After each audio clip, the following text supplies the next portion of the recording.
Last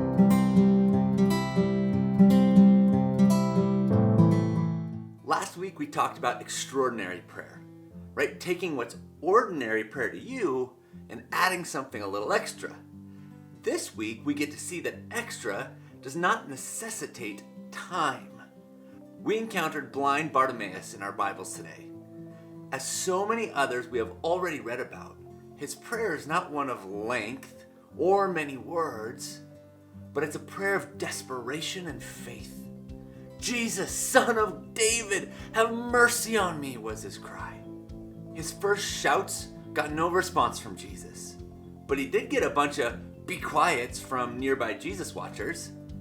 Bartimaeus was not about to be quiet though, not when the one person who had the power to give him sight was this close. This was no time for courtesy. This was no time to observe the social taboo of blind beggars violating a person's sacred space. This was no time to just be quiet. No, this was a time for desperation. This was a time for persevering in prayer. This was a time to not give in to the social norms. If the Son of David wasn't hearing his shouts, then blind Bartimaeus was going to shout louder. He was going to be heard. "Son of David, have mercy on me." Mark wants us to note blind Bartimaeus' name since Mark repeats it a few times.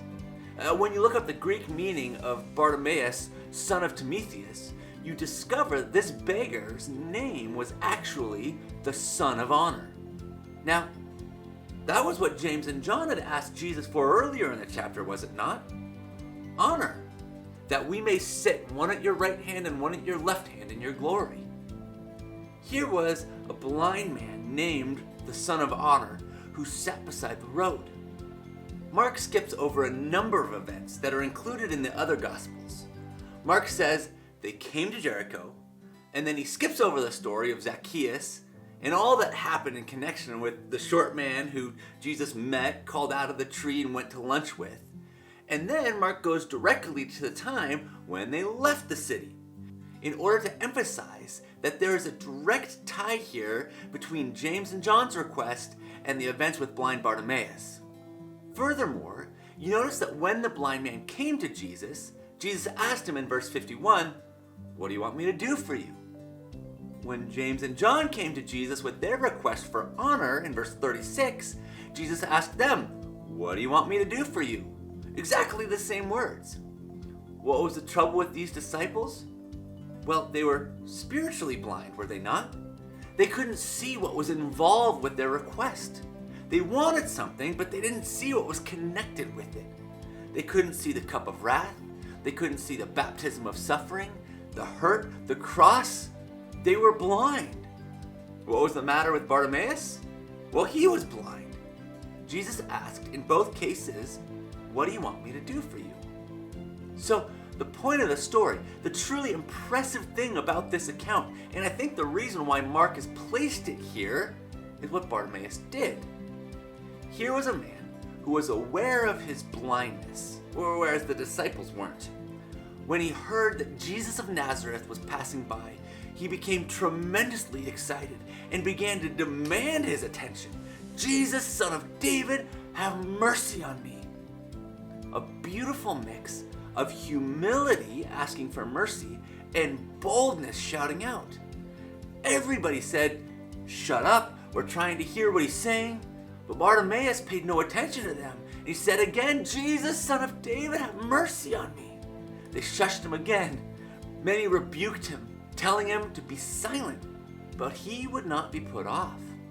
Finally, he got Jesus' attention. And when our Lord stopped to serve this man, to meet his needs, he called him to himself and asked him, "What do you want me to do for you?" Well, doesn't that seem like a silly question to ask a blind man? When you have the power to heal him and he knows it to restore his sight? But Jesus asked him this question, and Bartimaeus put it so simply. "Lord, I want to see. Let me receive my sight." And immediately Jesus said, "It's done. Your faith has made you well." And Bartimaeus saw for the first time in his life. So why do you think Mark has put this account of the Son of Honor being enabled to see in this particular place in his gospel? Well, Jesus is saying something to his disciples, and he's saying something to us. He's saying, when you come asking for good things from God, ask also to be able to see what's involved with it. Ask to have your sight given to you so that you can see yourself, and you can see others, and you can see all that may be needed before God can answer that prayer. Come with humility and boldness. Persevere in prayer even when others are telling you to give up. I love Bartimaeus. It's mercy and it's grace that he asks for, but he comes boldly.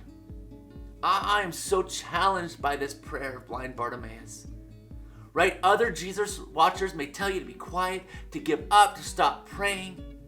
But when Jesus calls you near, come with humility and boldness, expecting God to do good things, because that's the type of God we serve. I love you guys. Thanks for being here. Let's go be the church. Thank you for watching this week's video from Montage Microchurch Network. We are a discipleship-making movement, networking microchurches together so that every person gets to see, hear, and experience the good news of Jesus. To connect with us, learn more, or to give to the work God is doing, visit montagemicro.church.